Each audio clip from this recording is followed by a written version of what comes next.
Hello everyone, आप देख रहे हैं आदर्श एकेडमी रांची। आज हम लोग डिस्कस करेंगे क्लास 11th केमिस्ट्री का मॉडल पेपर। कौन सा? JAC model paper 2023-24। किसका? केमिस्ट्री का, विथ कंप्लीट एक्सप्लेनेशन के साथ में। देखिए, आपको ये समझना होगा कि मॉडल पेपर होता क्या है। कोई भी बोर्ड क्या करता है, एक मॉडल पेपर निकालता है अपने एग्जाम से पहले, एक या दो तीन निकालेगा। अभी आपका जैक बोर्ड एक निकाला है। मॉडल पेपर निकालने का मतलब होता है कि आपको बोर्ड ये कहना चाह रहा है कि हम इस टाइप का क्वेश्चन आपके एग्जाम में पूछेंगे। तो अब तक तो एक ही मॉडल पेपर आया है, लेकिन क्या यही क्वेश्चन आएगा? नहीं, इस टाइप का क्वेश्चन आएगा। मतलब एक एक क्वेश्चन के साथ हम लोग को एक्सप्लेनेशन भी यहाँ पे अच्छे से करना होगा, ताकि इस टाइप का जो भी क्वेश्चन आए आसानी से हम उसे सॉल्व कर सकते हैं। समझ पा रहे हैं? और टोटल क्वेश्चन आपके मॉडल पेपर में कितना है? 40, यानी आपके एग्जाम में 40 क्वेश्चन होगा। सारा ऑब्जेक्टिव होगा और हर एक क्वेश्चन क्या होगा? कंपलसरी होगा। तो विदाउट डिले चलिए स्टार्ट करते हैं। आइए क्वेश्चन नंबर फर्स्ट को सॉल्व करते हैं। क्या है? How many significant figure are present in 1260? आपसे पूछ रहा है कि 1260 में कितना सिग्निफिकेंट फिगर है। अगर इसका आंसर देखो तो यहां पे 3 सिग्निफिकेंट फिगर है। कितने? 3 सिग्निफिकेंट फिगर है। तो दैट मीन्स का ऑप्शन तो आपका बी है, लेकिन आपको यह जानना होगा क्या एग्जाम में यही क्वेश्चन आएगा? नहीं, इस टाइप का क्वेश्चन आ सकता है। यानी आपको जानना होगा कि सिग्निफिकेंट फिगर कैसे निकालते हैं। तो चलिए देखते हैं क्या होता है सिग्निफिकेंट और कैसे निकालते हैं। All non zero integers are significant, यानी जितना भी नॉन जीरो नंबर है आप उसे कैलकुलेट कर दीजिए नंबर को, वो आपका क्या होगा? सिग्निफिकेंट फिगर होगा। जस्ट लाइक आप यहां पे देखिए, इसमें आपको पूछ रहा है कि कितना सिग्निफिकेंट फिगर होगा, तो नंबर काउंट कीजिए 1 2 3 4 5 6, यानी इसमें कितना सिग्निफिकेंट फिगर है? 6 सिग्निफिकेंट फिगर है। तो जितना भी नॉन जीरो नंबर होगा सबको हम काउंट कर देंगे, उससे मेरा क्या निकलेगा? सिग्निफिकेंट फिगर निकलेगा। लेकिन प्रॉब्लम कहां पे आता है? जब सिग्निफिकेंट में जीरो आता है। तो जीरो को अच्छे से हम लोग को जानना कि कब जीरो सिग्निफिकेंट में हम लोग काउंट करेंगे और कब काउंट नहीं करेंगे। तो यहां पे आप ध्यान दीजिए, फर्स्ट पॉइंट देखिए क्या लिखा हुआ है। Zero that are between non zero integer are always significant figure, यानी अगर जीरो दो नॉन जीरो के बीच में अगर है तो हमेशा उस जीरो को हम लोग काउंट करेंगे किसमें? सिग्निफिकेंट फिगर में। जस्ट लाइक देखिए यहां पे 65 एक सिग्निफिकेंट नंबर है ना, कांस्टेंट नंबर है। यहाँ पे जीरो तो नहीं है, नहीं 3 भी जीरो नहीं है, लेकिन दो नॉन जीरो के बीच में जितना भी जीरो आएगा सब मेरा क्या होगा? सिग्निफिकेंट नंबर होगा। तो अगर इस नंबर के बात करें, इस नंबर में हम बात करें कि कितना सिग्निफिकेंट फिगर है, तो कितना है देखिए 1 2 3 4 5 6, यानी यहाँ पे 6 सिग्निफिकेंट फिगर होगा। तो फर्स्ट पॉइंट क्लियर। जब भी जीरो दो नॉन जीरो नंबर के बीच में आएगा तो उस जीरो को हम सिग्निफिकेंट फिगर में काउंट करेंगे। आइए सेकंड पॉइंट क्या है देखिए, zero that comes before non zero integer are never significant. अगर जीरो नॉन जीरो नंबर के कहां पे पहले आ जाए तो कभी भी सिग्निफिकेंट फिगर में काउंट नहीं होता है। यहां पे ध्यान दीजिए एग्जांपल, इसी एग्जांपल को देखिए क्या है मेरा 0000653। तो ये जो जीरो है नॉन जीरो नंबर के पहले है ना, तो ये इस जीरो को हम काउंट नहीं करेंगे। दैट मीन्स यहां पे सिग्निफिकेंट फिगर मेरा कितना होगा? 3 होगा। उसी टाइप से पॉइंट में भी आप देख सके, ये पॉइंट में लेकिन कोई फर्क नहीं पड़ता, नॉन जीरो का लेफ्ट साइड है तो ये सिग्निफिकेंट फिगर में काउंट नहीं होगा। दैट मीन्स यहां पे भी सिग्निफिकेंट फिगर कितना है? 3 है। तो हम लोग अब देख चुके हैं कि नॉन जीरो के पहले अगर जीरो आता है तो वो सिग्निफिकेंट फिगर में काउंटिंग नहीं होता है। नेक्स्ट ध्यान दीजिए, if the zero come after non zero integer and followed by decimal point the zero are significant figure. अगर नॉन जीरो नंबर है ना, उसके बाद अगर जीरो है तो उस जीरो को काउंट कब करेंगे? जब डेसिमल होगा, और डेसिमल नहीं होगा तो काउंट नहीं करेंगे। समझिए क्या कहना चाह रहे हैं। ये एक नंबर है, देखिए यहां पे ध्यान दीजिए 65 मेरा क्या है? नॉन जीरो नंबर है, लेकिन उसके बाद यहां पे जीरो है, लेकिन क्या यहां पे डेसिमल है? नहीं, डेसिमल नहीं है ना, तो ये 3 जीरो जो होगा ये सिग्निफिकेंट में काउंट नहीं होगा। दैट मीन्स यहां पे सिग्निफिकेंट नंबर मेरा कितना होगा? 2 होगा। लेकिन वही देखिए 65.000, अब यहां देखिए डेसिमल आ गया, तो डेसिमल के बाद जो होता है जीरो, उस जीरो को हम लोग सिग्निफिकेंट नंबर में काउंट करते हैं। तो ये मेरा नॉन जीरो नंबर यानी सिग्निफिकेंट नंबर, डेसिमल के बाद जो नंबर है जीरो, ये भी क्या होगा, सिग्निफिकेंट नंबर होगा। और हम लोग पढ़ चुके हैं कि दो सिग्निफिकेंट नंबर नॉन जीरो के बीच में जो नंबर आएगा सारा क्या होगा, सिग्निफिकेंट नंबर होगा। यानी डेसिमल के बाद जो जीरो होगा वो क्या होगा, आपको सिग्निफिकेंट नंबर में काउंट करना होगा। दैट मीन्स यहां पे 3 और 2 5, ये सिग्निफिकेंट फिगर इसका कितना होगा, नंबर कितना होगा, 5 होगा। तो उम्मीद करते हैं ये पूरा कंसेप्ट क्लियर हुआ होगा आपका सिग्निफिकेंट नंबर का। तो देखिए क्वेश्चन में क्या है, आपका क्वेश्चन नंबर फर्स्ट क्या था, 1260। यहां पे देखिए 1263 हो गया, उसके बाद जीरो है, यहां पे डेसिमल तो नहीं है ना, तो सिर्फ और सिर्फ ये 3 आपका क्या होगा, सिग्निफिकेंट नंबर होगा। उम्मीद करते हैं कि सिग्निफिकेंट नंबर आपका पूरा कंसेप्ट क्लियर हुआ होगा। आइए क्वेश्चन नंबर 2 पे आते हैं। क्वेश्चन नंबर 2 क्या है, ध्यान दीजिए, the empirical formula of compound CH3COOH। समझिए इंपेरिकल फॉर्मूला क्या होता है। इंपेरिकल फॉर्मूला केमिकल फॉर्मूला का, यानी बोले तो अगर मॉलिक्यूलर फॉर्मूला का सिंपलेस्ट रेशियो को बोलते हैं हम लोग। नहीं समझे, कोई बात नहीं। आइए, जस्ट लाइक ग्लूकोज का फॉर्मूला देखिए क्या होता है, C6H12O6। यहां पे क्या आप कुछ कॉमन निकाल सकते हैं, यहां 6 अगर हम कॉमन निकाल दे तो क्या बचेगा, CH2O। तो ये मेरा हो गया क्या, इंपेरिकल फॉर्मूला, और ये मेरा क्या है, मॉलिक्यूलर फॉर्मूला या फिर केमिकल फॉर्मूला। उसी टाइप से ध्यान दीजिए, शुगर का फॉर्मूला देखिए क्या होता है, C12H22O11। यहां पे क्या आप कुछ नंबर कॉमन निकाल सकते हैं, नहीं निकाल सकते। दैट मीन्स यही आपका मॉलिक्यूलर फॉर्मूला भी होगा, और C12H22O11 यही आपका क्या होगा, इंपेरिकल फॉर्मूला होगा। यानी इंपेरिकल फार्मूला मॉलिक्यूलर फार्मूला का सिंपलेस्ट रेशियो होता है, जो आप कॉमन निकाल सकते हैं नंबर, उस नंबर को निकाल दीजिए। और आप पढ़े होंगे इसी नंबर को हम लोग n से रिप्रेजेंट करते हैं, है ना। चलिए अब आते हैं क्वेश्चन पे, क्या बोल रहा है, CH3COOH, इसमें इसका इंपेरिकल फार्मूला बोल रहा है। तो देखिए कितने कार्बन है, C2 2 कार्बन है, हाइड्रोजन कितना है, 4 हाइड्रोजन है, ऑक्सीजन कितना है, 2 ऑक्सीजन है ना। इससे आप क्या कुछ कॉमन निकाल सकते हैं, हाँ देखिए 2 यहां से आप कॉमन निकाल सकते हैं। दैट मीन्स CH2O, ये आपका क्या हो गया, इंपेरिकल फॉर्मूला हो गया। तो अब देखिए ऑप्शन में क्या है आपके पास, CH2O, डी में दिया हुआ है। दैट मीन्स मेरा करेक्ट आंसर क्या होगा, CH2O होगा। तो क्या होता है इंपेरिकल फार्मूला, मॉलिक्यूलर फार्मूला का सिंपलेस्ट रेशियो को हम लोग क्या बोलते हैं, इंपेरिकल फार्मूला बोलते हैं। क्लियर। आइए क्वेश्चन नंबर 3 को देखते हैं, क्या है question, if you have 300 ml of 1.5 capital M, capital M किसे रिप्रेजेंट करता है, मोलारिटी को, किसे, मोलारिटी को, NaCl, how many ml of 0.5 m NaCl can you make. समझिए यानी यहां पे क्या बोल रहा है, 300 ml 1.5 कैपिटल M मोलारिटी का सॉल्यूशन दिया हुआ है। आपको अगर 4.5 कैपिटल M मोलारिटी का सॉल्यूशन बनाना है और उसका मोलारिटी कितना होना चाहिए, 4.5, तो उस सॉल्यूशन का वॉल्यूम कितना होगा। यहां पे दैट मींस आपको क्या निकालने के लिए बोल रहा है, वॉल्यूम निकालने के लिए बोल रहा है। यहां पे कौन सा कंसेप्ट यूज होता है, तो यहां पे देखिए बिफोर डाइल्यूशन आफ्टर डाइल्यूशन का कंसेप्ट यूज होता है। आपके पास जो भी सॉल्यूशन है आप उसमें वाटर ऐड कर रहे हैं, दैट मींस सॉल्वेंट ऐड कर रहे हैं, नंबर ऑफ सॉल्यूट तो ऐड नहीं कर रहे हैं ना। तो before dilution after dilution number of solute का मोल क्या होता है, कांस्टेंट होता है, और उसी से ये फार्मूला ड्राइव होता है M1V1 = M2V2। तो चलिए यहां से सॉल्व करते हैं अब हम लोग इसे। M1 कितना है, 1.5, V1 कितना है, 300 ml,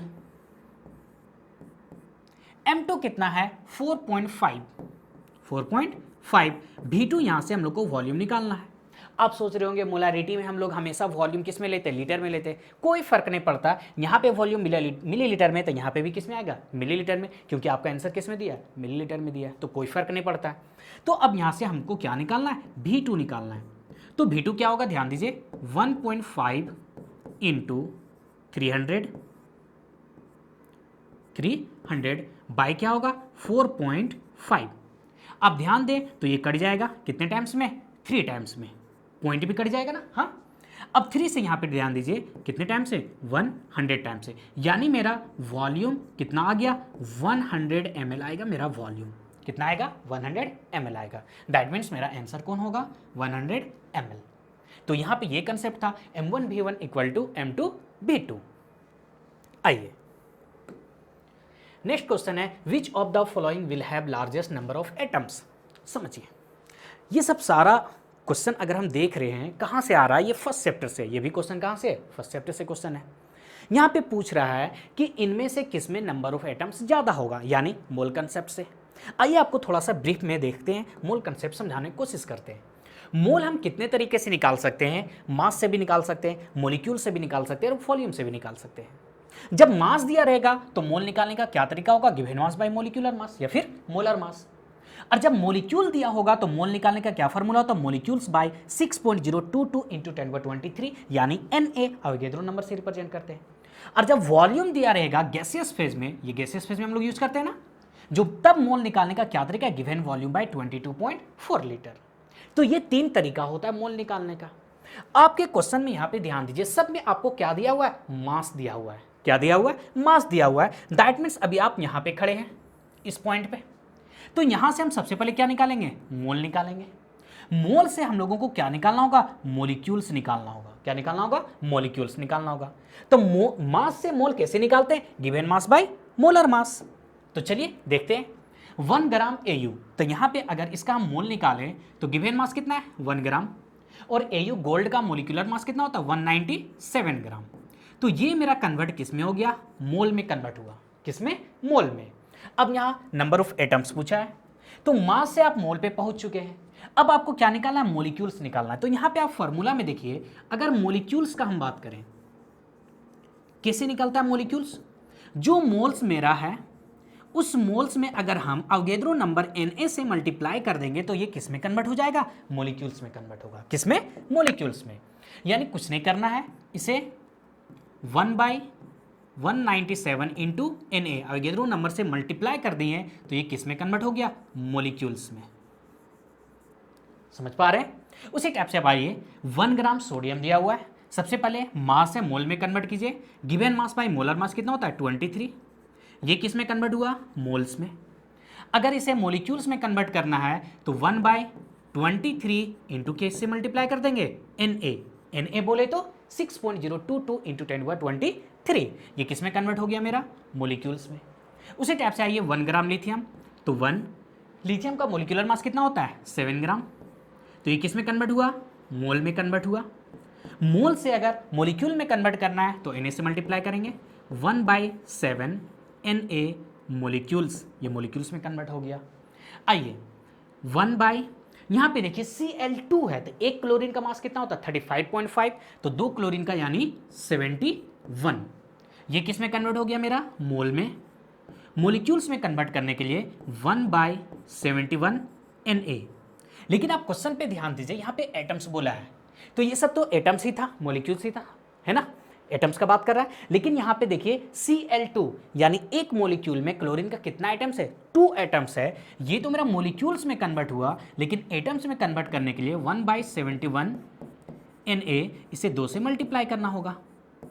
तो ये कितना आ जाएगा 35.5 आएगा। दैट मीन्स ये क्या हो गया 1/35.5 Na मॉलिक्यूल्स। अब हमको देख लेना है कि किसमें मॉलिक्यूल्स ज़्यादा है। तो सिंपल सा फंडा, आप एक चीज़ यहाँ पे ध्यान दीजिए। अब बताइए 1/4 बड़ा है या 1/5 बड़ा है, बताइए 1/4 या फिर 1/5। ऑब्वियसली बड़ा कौन होगा, 1/4 होगा। नीचे जितना छोटा होगा वो नंबर उतना क्या होगा, बड़ा होगा। तो अब यहाँ पे देखिए Na सब में तो सेम है ना। यहाँ पे 1/97 है, 1/23, यहाँ पे देखिए 1/7 है, और यहाँ 1/35.5। तो नीचे सबसे छोटा किस में है, लिथियम में है। दैट मीन्स मेरा करेक्ट आंसर कौन होगा, 1 ग्राम लिथियम होगा। और इसमें दैट मीन्स यहाँ पे मेरा सबसे लार्जेस्ट नंबर ऑफ एटम्स होगा, नंबर ऑफ मॉलिक्यूल्स होगा। ठीक है। तो इस टाइप से अब यहाँ पे क्या कहना चाह रहे हैं हम, ध्यान दीजिए कि कोई जरूरी नहीं है कि इस टाइप का क्वेश्चन देगा। हाँ मोल से लेकिन क्वेश्चन तो रहेगा ना, तो आपको इस कंसेप्ट को हमेशा अप्लाई करना है। मोल निकालना है मास से भी, मॉलिक्यूल से भी, वॉल्यूम से भी। अगर वॉल्यूम दिया रहता, मास पूछता तो वॉल्यूम से हम सबसे पहले क्या निकालते, मोल निकालते, और मोल से फिर हम कहाँ पे पहुँचते, मास पे पहुँचते। यानी एक रास्ते पे जो चौराहा होता है ना, ये आपका मोल है। यानी यहाँ से आपको मॉलिक्यूल्स पे जाना है तो मोल निकालना होगा, मास से मॉलिक्यूल्स पे आना है तो सबसे पहले मोल निकालना होगा, है ना। तो इस टाइप से हम लोग मोल निकालेंगे और उसके बाद जहाँ पे हमको मूव करना है उस फॉर्मूला को यूज़ कर लेंगे। तो ये था कंसेप्ट आपका किस में, क्वेश्चन नंबर 4 में। आइए नेक्स्ट क्वेश्चन पे जाते हैं। Calculate the number of electron, proton and neutron in 35 Br80। समझिए, एक एलिमेंट को इस टाइप से मेजरमेंट यानी नोटेट किया जाता है। एक्स रिप्रेजेंट कर रहा है एटम्स को, एलिमेंट को, जेड रिप्रेजेंट करता है एटॉमिक नंबर को, और ए रिप्रेजेंट करता है किसको, एटॉमिक मास को। लेकिन एक्चुअल में अगर हम बात करें तो इससे भी ज़्यादा सटीक तरीका ये होता है मेजरमेंट करने का। एक्स ये आपका एटॉमिक नंबर, यहाँ पे मास नंबर, और यहाँ पे क्या होता है, चार्ज होता है। लेकिन यहाँ पे आपको इस टाइप से रिप्रेजेंट किया, इसलिए हम आपको ये बता रहे हैं। तो Z क्या होता है, यहाँ पे एटॉमिक नंबर होता है। और अगर इस मॉलिक्यूल पे कोई चार्ज नहीं है तो atomic number number of proton के साथ साथ किसे रिप्रेजेंट करेगा, नंबर ऑफ इलेक्ट्रॉन को रिप्रेजेंट करेगा, क्योंकि यहाँ पे कोई चार्ज नहीं है। और ए किसे रिप्रेजेंट करेगा, मास नंबर को। मास नंबर क्या होता है, number of proton plus number of neutron होता है। तो आपको दिया हुआ क्या, ध्यान दीजिए, Br35 और क्या है, 80 है। तो बताइए इस पे क्या कोई चार्ज है, नहीं, कोई चार्ज नहीं है। तो जो मेरा एटॉमिक नंबर है यानी नंबर ऑफ प्रोटॉन है, वही मेरा क्या होगा, नंबर ऑफ इलेक्ट्रॉन होगा। यानी हम बोल सकते हैं कि इलेक्ट्रॉन भी 35 है और प्रोटॉन भी कितना है, 35 है। तो देखिए 35 यहाँ पे आ गया, है ना। अब बात आता है क्या, न्यूट्रॉन का। तो न्यूट्रॉन कैसे निकालेंगे, मास नंबर क्या होता है, number of proton plus number of neutron. यानी अगर हमको न्यूट्रॉन निकालना है तो मास नंबर में क्या करेंगे, प्रोटॉन को सब्ट्रैक्ट कर देंगे। तो मास मेरा कितना दिया हुआ है, 80 दिया हुआ है। एटॉमिक नंबर कितना दिया हुआ है, 35 दिया हुआ है। चलिए हम इसे सब्ट्रैक्ट कर देंगे तो क्या आएगा, 45 आएगा। दैट मीन्स ये मेरा क्या, नंबर ऑफ न्यूट्रॉन। तो electron 35, proton 35, neutron 45। That means आपका करेक्ट आंसर कौन सा हुआ, 45 यानी बी हुआ। समझ पा रहे, तो इस टाइप से आपको यूज करना होगा इस सिंबल को। Atomic number number of proton के इक्वल होगा और उस पर कोई चार्ज नहीं है तो वही उतना ही क्या होगा, नंबर ऑफ इलेक्ट्रॉन होगा। और मास नंबर में क्या करेंगे, प्रोटॉन को सब्ट्रैक्ट कर देंगे तो मेरा क्या निकल जाएगा, नंबर ऑफ न्यूट्रॉन निकल जाएगा। सिंपल सा फंडा है ये। चलिए क्लियर, आते हैं क्वेश्चन नंबर 6 पे। What will be the wavelength of ball of mass 0.1 kg moving with a velocity of 10 metre per second. यानी वेवलेंथ का बात किया यहाँ पे। तो आप स्ट्रक्चर ऑफ एटम्स में फॉर्मूला पढ़े होंगे, लेमडा इक्वल टू H/mc होता है, लेकिन अगर मोलिक्यूल की बात करें तो Vm दे सकते हैं। तो लेमडा इक्वल टू H/mv, इस फॉर्मूला से हम आसानी से इसे सॉल्व कर देंगे।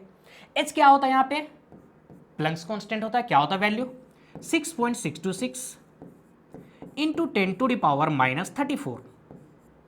आइए m क्या होता है, मास, तो कितना दिया हुआ है, 0.1। वेलोसिटी कितना दिया हुआ है, 10 मीटर पर सेकेंड। अब ध्यान दीजिए, इस पॉइंट को जब हम यहाँ से हटाएंगे तो ऊपर मेरा क्या होगा, 10 होगा, और ये इससे कट गया। दैट मीन्स मेरे पास क्या बचा, 6.626 इंटू 10⁻⁻34। और क्योंकि वेवलेंथ है, वेवलेंथ का यूनिट क्या होता है, मीटर होता है, तो ये मेरा होगा यूनिट, है ना। तो क्या लेमडा का वेवलेंथ का वैल्यू आया 6.26 इंटू 10⁻⁻34। कहाँ पे, डी में है, तो ये आपका करेक्ट आंसर होगा। ये फॉर्मूला आप पढ़े होंगे किसमें, स्ट्रक्चर ऑफ एटम्स में। जो प्लैंक्स कांस्टेंट आइंस्टाइन थ्योरी जो होता है E = mc², वहाँ से डिराइव किया जाता है। तो आप फॉर्मूला याद रहेगा तो आसानी से क्वेश्चन को सॉल्व कर सकते हैं। इसमें ज़्यादा कोई कंसेप्ट नहीं था। आइए question number 7, the series of line in the hydrogen spectrum which appear in the visible region of electromagnetic spectrum. Simple सा फंडा है। ये भी क्वेश्चन कहाँ से आपका, स्ट्रक्चर ऑफ एटम से में। याद कीजिए, जब हम लोग हाइड्रोजन को जब हीट करते थे तो इलेक्ट्रॉन जब वापस आता था अपना ग्राउंड स्टेट में, तो आते वक्त जो रेडिएशन होता था, क्योंकि हम लोग क्या जानते हैं, energy nether be created nor be destroy. तो हिट किए तो इलेक्ट्रॉन तो आउटर ऑर्बिट में चला गया, लेकिन आउटर ऑर्बिट क्या होता है, अनस्टेबल होता है। तो जब इलेक्ट्रॉन वापस आता है अपने ग्राउंड स्टेट में, तो जो एनर्जी रिलीज करता है रेडिएशन के फॉर्म में, उसी एनर्जी को अगर विजिबल रीजन में आएगा तो क्या होगा, विजिबल होगा। यानी रेडिएशन के फॉर्म में जो एनर्जी रिलीज कर रहा है उसी को यहां पे बताना है आपको। तो क्या होता है समझिए, आप पढ़े होंगे। आइए देखिए, अगर एक्साइटेड एटम जो हायर ऑर्बिट में गया, लोड के अगर फर्स्ट ऑर्बिट पे आया तो उसे हम लाइमन सीरीज बोलते हैं, सेकंड पे आया तो बामर सीरीज बोलते हैं। देखिए फर्स्ट पे आया, कहां से आया डजन मैटर, 2 से 1 पे आया, 3 से 1 पे आया, 4 से 1 पे आया, डजन मैटर। आया कहां पे, 1 पे, तो उसे क्या बोलेंगे, लाइमन सीरीज। अगर 2 पे आया तो बामर, 3 पे पर्सन, 4 पे ब्रैकेट और 5 पे आया तो पी फंड बोलते हैं। तो जब ऑर्बिट एक इलेक्ट्रॉन फर्स्ट ऑर्बिट पे आया तो वहां पे जो एनर्जी रिलीज होता है, ये मेरा एनर्जी क्या होता है, अल्ट्रा वायलेट रे होता है। समझ पा रहे हैं। और अगर सेकेंड ऑर्बिट में आया तो यहां पे सेकेंड ऑर्बिट में उसे बामर सीरीज बोलते हैं, और यहीं पे याद रखिए विजिबल होता है। यानी हायर से ऑर्बिट से अगर सेकेंड ऑर्बिट में आया तो जो रेडिएशन के फॉर्म में एनर्जी रिलीज होता है वो विजिबल रेंज में होता है और हम लोगों को दिखता है ना। तो किस ऑर्बिट में, सेकेंड ऑर्बिट में आता है, और उस सीरीज को हम लोग क्या बोलते हैं, बामर बोलते हैं। और थर्ड, फोर्थ, फिफ्थ किसी में भी आया तो यहां पे एनर्जी जो रिलीज होता है इंफ्रारेड के फॉर्म में रिलीज होता है। तो ये आपको याद रखना होगा, है ना। इस कंसेप्ट के थ्रू आप आसानी से बता सकते हैं। तो विजिबल रीजन कब होगा, जब ऑर्बिट सेकंड पे आएगा और उस सीरीज को क्या बोलते हैं, बामर सीरीज बोलते हैं। क्या बोलते हैं, बामर सीरीज बोलते हैं। तो लाइमन, पी फंड, बामर, ये मेरा क्या होगा, विजिबल रीजन होगा। तो इसका ऑप्शन कौन सा हो गया, ऑप्शन नंबर सी। आइए क्वेश्चन नंबर 8 को देखते हैं। विच of the following quantum number define the 3 dimensional shape of orbital. ये भी किस चैप्टर से, आपका एटॉमिक स्ट्रक्चर से है। आप पढ़े होंगे क्वांटम नंबर। क्या होता है quantum number, quantum number probability बताता है इलेक्ट्रॉन का 3D में कि कहां पे प्रेजेंट है न्यूक्लियस के चारों ओर, है ना। 4 टाइप का हम लोग क्वांटम नंबर देखें। फर्स्ट क्या होता है, प्रिंसिपल क्वांटम नंबर, जिसे हम लोग रिप्रेजेंट किससे करते हैं, एन से करते हैं। किससे, एन से। और ये क्या बताता है, नंबर ऑफ ऑर्बिट को बताता है। सेकेंड आपका क्या था, azimuthal quantum number. Azimuthal quantum number ही हम लोगों को 3D स्पेस में बताता है, और इसको हम लोग क्या चीज से रिप्रेजेंट करते हैं, एल से रिप्रेजेंट करते हैं। और थर्ड क्या था, मैग्नेटिक क्वांटम नंबर, जो ओरिएंटेशन ऑफ इलेक्ट्रॉन को बताएगा, और स्पिन क्वांटम नंबर ये रोटेशन को बताएगा। तो आपके क्वेश्चन में क्या है कि कौन 3 डायमेंशनल शेप को बताता है, तो कौन बताता है, एजीमुथल क्वांटम नंबर एल। समझ पा रहे हैं, नहीं तो थोड़ा सा ध्यान दीजिए। याद कीजिए, जब एल का वैल्यू 0 था, 1 था, 2 था, 3 था। जब एल का वैल्यू 0 था तो एस ऑर्बिटल था, 1 था तो पी ऑर्बिटल, 2 था तो डी ऑर्बिटल, और 3 में क्या था, एफ ऑर्बिटल। हम लोग पढ़े ना, एस का क्या होता है, स्फेरिकल शेप होता है, पी का क्या होता है, डंबल होता है, डी का क्या होता है, डबल डंबल होता है। तो ये 3D स्पेस तो ही बता रहा है। और एफ का क्या होता है, डिफ्यूज होता है, इसका कोई फिक्स शेप नहीं होता है। तो 3D शेप के बारे में कौन बता रहा है हम लोग को, एजीमुथल क्वांटम नंबर एल से पता चलता है। दैट मीन्स मेरा ऑप्शन बी करेक्ट आंसर होगा। समझ पा रहे हैं, चलिए। What is the total number of orbital associated with the principal quantum number N. देखिए यहाँ पे फॉर्मूला उसी में क्वांटम नंबर से ये भी क्वेश्चन है। क्या होता है जब आपको एन दिया रहेगा, देखिए बहुत इंपॉर्टेंट है। अगर आपको प्रिंसिपल क्वांटम नंबर पता है तो उससे आप चारों क्वांटम नंबर आसानी से निकाल सकते हैं। सब एन पे डिपेंड करता है, ठीक है। तो अब यहाँ पे ऑर्बिटल के बारे में पूछा है तो उसका फॉर्मूला क्या होता है, एन स्क्वायर होता है। तो एन का वैल्यू क्या दिया हुआ है, 3 दिया हुआ है, तो 3 का स्क्वायर, दैट मीन्स कितना हुआ, 9 होगा। तो टोटल ऑर्बिटल कितना होगा, 9 होगा। ये भी क्वेश्चन किससे, क्वांटम नंबर से है। विच of the following species is iso electronic with CH4। समझिए, किसे बोलते हैं आइसो इलेक्ट्रॉनिक, जिसमें नंबर ऑफ इलेक्ट्रॉन इक्वल होगा, दो ऐसा मॉलिक्यूल जिसमें नंबर ऑफ इलेक्ट्रॉन इक्वल होगा उसे हम क्या बोलते हैं, आइसो इलेक्ट्रॉनिक स्पीसीज बोलते हैं। क्या बोलते हैं, आइसो इलेक्ट्रॉनिक स्पीसीज। किसे बोलते हैं, दो मॉलिक्यूल जिसमें नंबर ऑफ इलेक्ट्रॉन क्या होना चाहिए, इक्वल होना चाहिए। तो देखिए, द मॉलिक्यूल्स विच है सेम नंबर ऑफ इलेक्ट्रॉन, उसे हम क्या बोलते हैं, आइसो इलेक्ट्रॉनिक स्पीसीज बोलते हैं। तो चलिए कैलकुलेट करके देखते हैं। CH4, तो यहां पे कोई चार्ज नहीं, यानी जो प्रोटॉन है वही उसने क्या होगा, नंबर ऑफ इलेक्ट्रॉन होगा। तो कार्बन में इलेक्ट्रॉन कितना हुआ, 6। एक हाइड्रोजन में एक इलेक्ट्रॉन होता है तो 4। तो टोटल नंबर ऑफ इलेक्ट्रॉन मेरा कितना निकला, 10 इलेक्ट्रॉन निकला। आइए देखते हैं, सोडियम में कितना होता है, 11 इलेक्ट्रॉन, आर्गन में 18 इलेक्ट्रॉन, नियोन में 10 इलेक्ट्रॉन, क्योंकि इसका एटॉमिक नंबर क्या होता है 10 होता है। तो इन दोनों नियोन में और CH4 में देखिए नंबर ऑफ इलेक्ट्रॉन सेम है, दैट मीन्स ये दोनों मेरा क्या है आइसो इलेक्ट्रॉनिक स्पीसीज है। क्या है आइसो इलेक्ट्रॉनिक स्पीसीज। उसी टाइप से मैग्नीशियम में अगर देखें तो यहाँ पे एटॉमिक नंबर कितना होता है 12 होता है, तो ये तो मेरा आइसो इलेक्ट्रॉनिक स्पीसीज होगा नहीं। समझ पा रहे हैं? तो इस टाइप से आइसो इलेक्ट्रॉनिक स्पीसीज हम किसे बोल रहे हैं, दो मॉलिक्यूल जिसमें नंबर ऑफ इलेक्ट्रॉन सेम होगा उसे हम क्या बोलेंगे आइसो इलेक्ट्रॉनिक स्पीसीज बोलेंगे। आइए नेक्स्ट क्वेश्चन क्या दिया हुआ है, out of fluorine oxygen nitrogen and chlorine which element have highest negative electron gain enthalpy. समझिए आप ये क्वेश्चन आपका कहां से पीरियोडिक टेबल से है। क्या पढ़ते हैं आप, दो वर्ड पढ़ते, एक पढ़ते इलेक्ट्रॉन नेगेटिविटी और एक पढ़ते इलेक्ट्रॉन गेन एंथैल्पी। दोनों में डिफरेंस क्या होता है इस बात को समझिए। इलेक्ट्रॉन नेगेटिविटी क्या होता है, कोवेलेंट बॉन्ड में शेयर्ड पेयर्ड इलेक्ट्रॉन को अट्रैक्ट करने का टेंडेंसी को हम लोग क्या बोलते हैं इलेक्ट्रोनेगेटिविटी बोलते हैं। क्या बोल रहे हैं, कोवेलेंट बॉन्ड में शेयर्ड पेयर्ड इलेक्ट्रॉन को अट्रैक्ट करने का टेंडेंसी को हम लोग क्या बोलते हैं इलेक्ट्रोनेगेटिविटी बोलते हैं। और पूरा पीरियोडिक टेबल में सबसे ज्यादा इलेक्ट्रोनेगेटिविटी किसका होता है, फ्लोरीन का, ऑक्सीजन का और नाइट्रोजन का। यानी आप फोन से याद कर सकते हैं, फोन ये होता है इलेक्ट्रोनेगेटिविटी। लेकिन यहां पे आपसे क्या पूछा है, highest negative electron gain enthalpy यानी इलेक्ट्रॉन गेन एंथैल्पी। अब आते इलेक्ट्रॉन गेन एंथैल्पी क्या होता है। आयोनाइजेशन एनर्जी आप पढ़े होंगे, आउटर मोस्ट सेल से एक इलेक्ट्रॉन को बाहर निकालने के लिए जो एनर्जी प्रोवाइड करते हैं उसे क्या बोलते हैं आयोनाइजेशन एनर्जी। जस्ट अपोजिट किसी न्यूट्रल आइसोलेटेड गैसियस एलिमेंट में जब हम लोग एक इलेक्ट्रॉन उसके आउटर मोस्ट सेल में ऐड करते हैं तो एनर्जी रिलीज होता है, उसे हम क्या बोलते हैं इलेक्ट्रॉन गेन एंथैल्पी। फिर से समझिए इलेक्ट्रॉन गेन एंथैल्पी क्या बोल रहे हैं, कोई आइसोलेटेड न्यूट्रल गैसियस एलिमेंट है, आउटर ऑर्बिट में एक इलेक्ट्रॉन को ऐड करते हैं तो जो एनर्जी रिलीज होता है उसे हम क्या बोलते हैं इलेक्ट्रॉन गेन एंथैल्पी बोलते हैं। तो इलेक्ट्रॉन नेगेटिविटी तो ज्यादा किसका है फ्लोरीन का है, लेकिन समझिएगा फ्लोरीन का साइज थोड़ा छोटा होता है। कितना ऑर्बिट होता है 2 ऑर्बिट। क्लोरीन का साइज इसमें कितने ऑर्बिट है 3 ऑर्बिट, यानी इसका साइज थोड़ा बड़ा होता है। यहां पे जब एक इलेक्ट्रॉन को हम ऐड करते हैं तो इसके ऑर्बिट में पहले से कितना इलेक्ट्रॉन है 7 इलेक्ट्रॉन है। तो इलेक्ट्रॉन इलेक्ट्रॉन के बीच में रिपल्सन होता है जिसके कारण यहां पे इलेक्ट्रॉन ऐड करना थोड़ा डिफिकल्ट है। और ये ऑर्बिट बड़ा होने के कारण यहां पे आसानी से हम इलेक्ट्रॉन को ऐड कर सकते हैं। तो इलेक्ट्रॉन गेन एंथैल्पी का अगर हम बात करें पूरा पीरियोडिक टेबल में तो सबसे ज्यादा किसका है क्लोरीन का है। किसका है क्लोरीन का। लेकिन फिर से वही बात, इलेक्ट्रॉन नेगेटिविटी का बात करेगा तो सबसे ज्यादा किसका होता है फ्लोरीन का होता है। तो यहां पे आपसे क्या पूछा इलेक्ट्रॉन गेन एंथैल्पी, तो सबसे ज्यादा किसका होगा क्लोरीन का। इस दोनों पॉइंट पे आप ध्यान दीजिएगा, ये एग्जाम में कंफ्यूज आपको कर सकता है।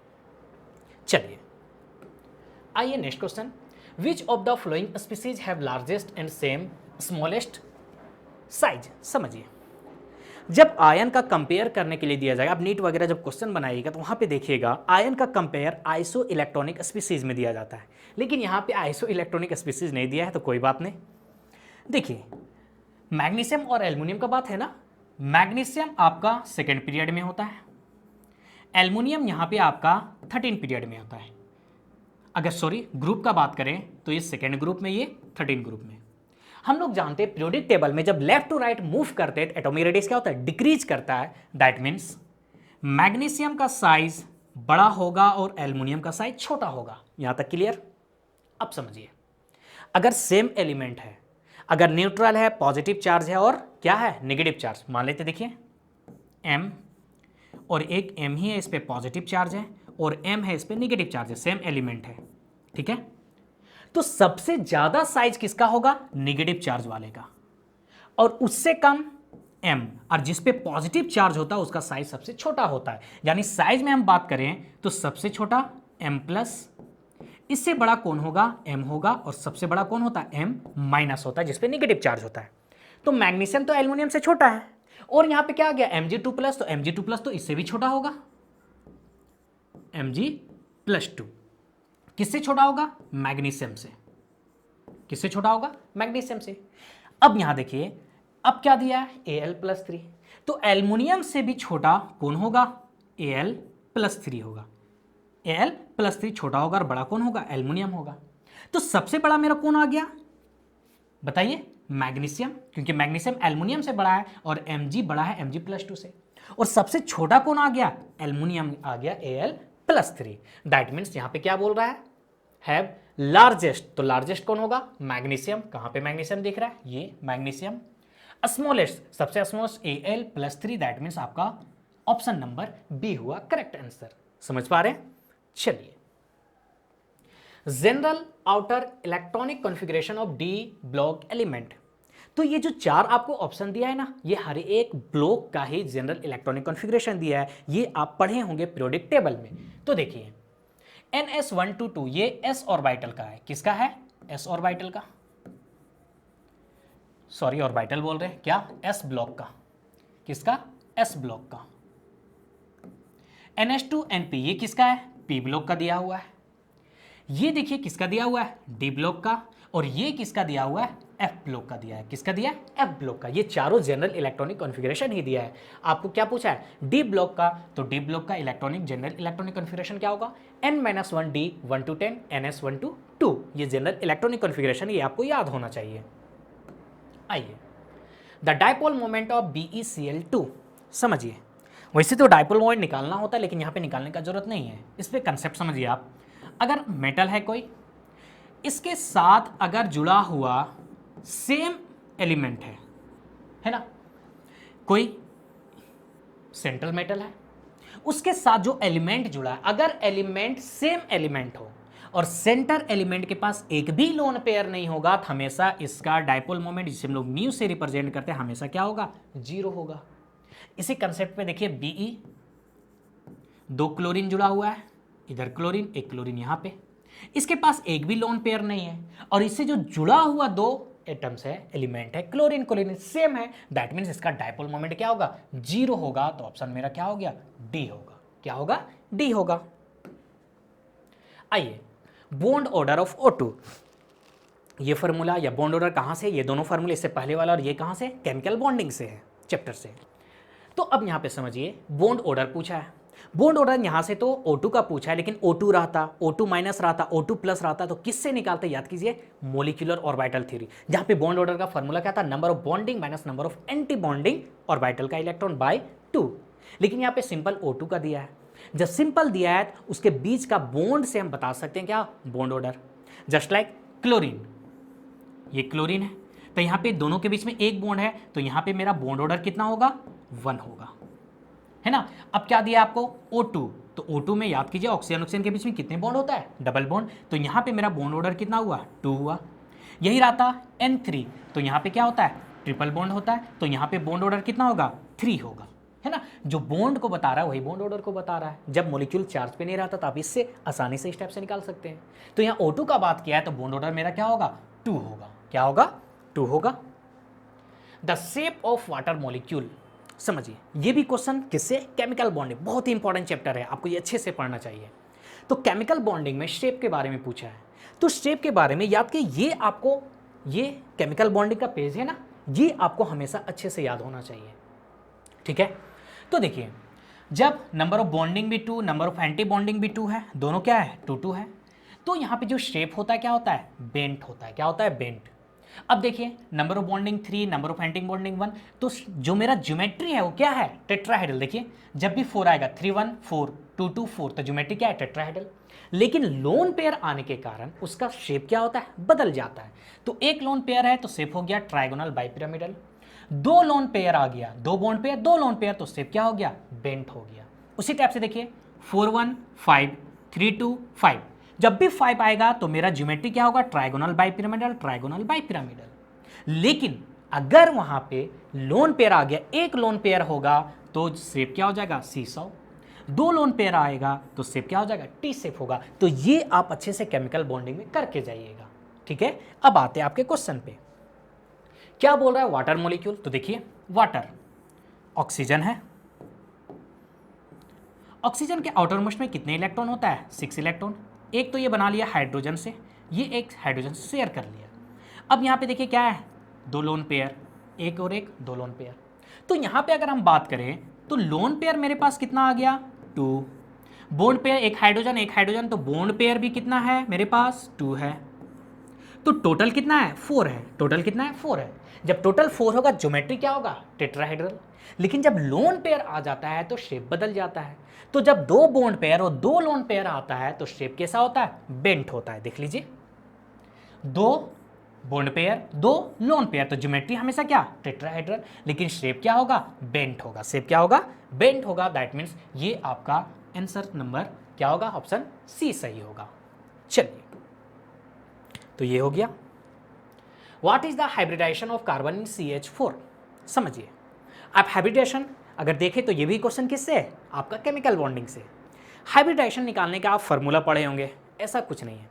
आप number of sigma bond number of lone pair, कैसा लोन पेयर जो रेजोनेंस में पार्टिसिपेट नहीं करता हो that means free lone pair को आप काउंट कीजिए, दोनों को ऐड कर दीजिए, आपका हाइब्रिडाइजेशन निकल जाएगा। देखिए हाइब्रिडाइजेशन क्या होता है sigma bond plus free lone pair, यानी बॉन्ड पेयर को हम क्या बोल रहे हैं सिग्मा बॉन्ड बोल रहे हैं।